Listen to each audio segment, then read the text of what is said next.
everybody, welcome back to the channel. So here I am for the next episode of Lord of the Rings, and this time I want to talk about the character of Faramir a little bit. After Aragorn, I think when I was growing up, Faramir was my favorite character, and so that section of Two Towers between where Faramir first meets Sam and Frodo through when they leave him at Hinnabannon there, um, I would read that over and over and over again because I just thought Faramir was the coolest guy. And then, of course, they changed him a lot in Peter Jackson's movies. And so I know a lot of people have been kind of upset like that. Well, they really changed the character of Faramir, and he's not like that and everything. But I think they had to. I've always thought that. I'm a little disappointed that Faramir is not necessarily the same way he is in the books because I just loved him so much. But I can see where they were going with it. Think about this. By the time you see Faramir for the first time, especially if you've never read the books, right? But maybe if you only read it once or twice and you liked it all right, but you don't necessarily have everything memorized and you haven't read all the appendices and all that. So you don't really know who Faramir is. He was kind of a cool guy, or maybe you don't even really remember him from the books, who knows. But at this point of the movie, you're almost 6 hours into this saga, right before this guy even shows up. Maybe 5 hours, 5.5 hours, but something like that. During that 5 or 6 hours, the filmmaker has been doing his utmost best to make you afraid of a little gold ring, right? Because, okay, I'm wearing one. There's a little gold ring. It's not scary. Okay, it just isn't.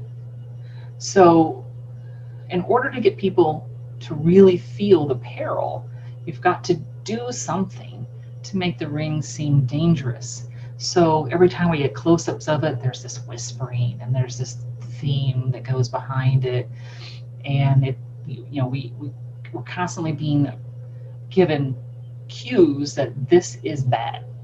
This ring is bad.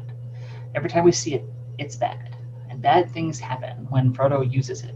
And so we've been pounding this into the heads of the audience for 5+ hours. It's a little gold ring.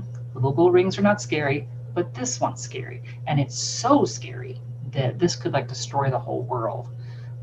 Well, if you used Faramir as the way he is in the book, I think you would completely undo all of that. Now think about it, all right? So before Faramir knows that Frodo's got the ring, he's guessing. He's like, my brother went off to find Rivendell and be part of this council, and something's going on. My best guess is there's got to be some terrible weapon of the enemies that's fallen into our hands, and that maybe nobody knows how to use it or whatever. He's just guessing. But you know what? If I saw it by the side of the road, I'd leave it there. I know there are some things that are too perilous to touch. And okay. And then later, when finally Sam just sort of blurts out that Frodo's got the ring, and Faramir's like, so that's the answer. That's the answer to all the riddles. That's the ultimate weapon, and you have it on you right now. And I have all these soldiers at my command. You are at my mercy. I could just take it, right? And he laughs, but it's kind of a sad laugh. And he's like, it was too hard a test for my brother. I can see why Boromir would have wanted it. He would have wanted it to help his people, but, as I said, these things are perilous. They shouldn't be touched. And then he's like, don't talk about it again. It's too dangerous to talk about. And I told you, that if I saw it at the side of the road, I wouldn't touch it. I'm going to take that as a vow. I'm not touching it. I don't want to see it. Even knowing it's in this cave with us is too much for me. I don't do it. And so Frodo and Sam are safe from Faramir. Faramir doesn't tell his men that the ring is there or whatever. He has no desire to bring it to his father. He knows it was the undoing of his brother. He's much wiser than he shows up in the movies as being. But by that point, we've seen Faramir enough, and we've had almost like a 30-page conversation with him, right? I mean, we talked to him on the road, and we talked to him before dinner, we talked to him after dinner, and we've just been a lot of talking. To me, it was always fascinating talking. That's why I read it over and over. But there's just all these scenes where we get to learn about Faramir. And so when he says, I won't take it, I don't want to see it, we believe him, right? He's He's not tempted. And he's a good guy. And not necessarily that his brother was a bad guy, but his brother had some character flaws that happened to work in the ring's favor. We assume that Faramir, being human, also has character flaws. It just doesn't happen to be the same ones that his brother has. So he is not tempted. Boromir was. All right. But I think in the movie, unless you're going to stop the movie and have Frodo and Sam and Faramir have like a 1.5 hour conversation, there's no way to pace this movie out and make it believable that this brand new character that you've never seen before can just go, oh, it's a gold ring. I'm not scared by it. I don't want it. You know, that completely undoes everything you've been doing. I mean, this ring tempted Galadriel. It was really hard for her to turn down, right? After she does the whole look upon me, you know, you might be in despair. She's shaken, right? And she finally says to herself, I've passed the test, you know.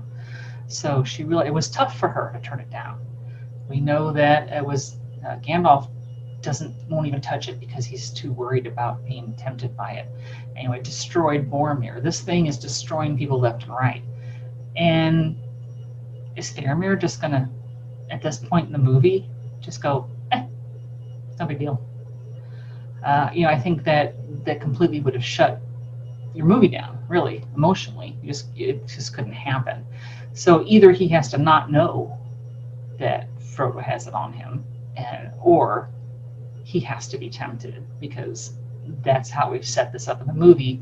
There's just no way that you can film a book. I mean, there's a reason they give out a Best Adapted Screenplay Oscar. You know, you have to adapt a book into a movie. And there are some things that just don't adapt. And I think that Faramir is one of those points where in the book he's a much stronger character, he's a cooler character, you know, he's a lot more wise and everything. But I just don't think that works in the movie as is. So that's my take on Faramir. You may have a different opinion, and feel free to share it in the comments. I'd love to hear from you. And remember to hit like and subscribe, share this video around, and we'll see you next time. Bye-bye.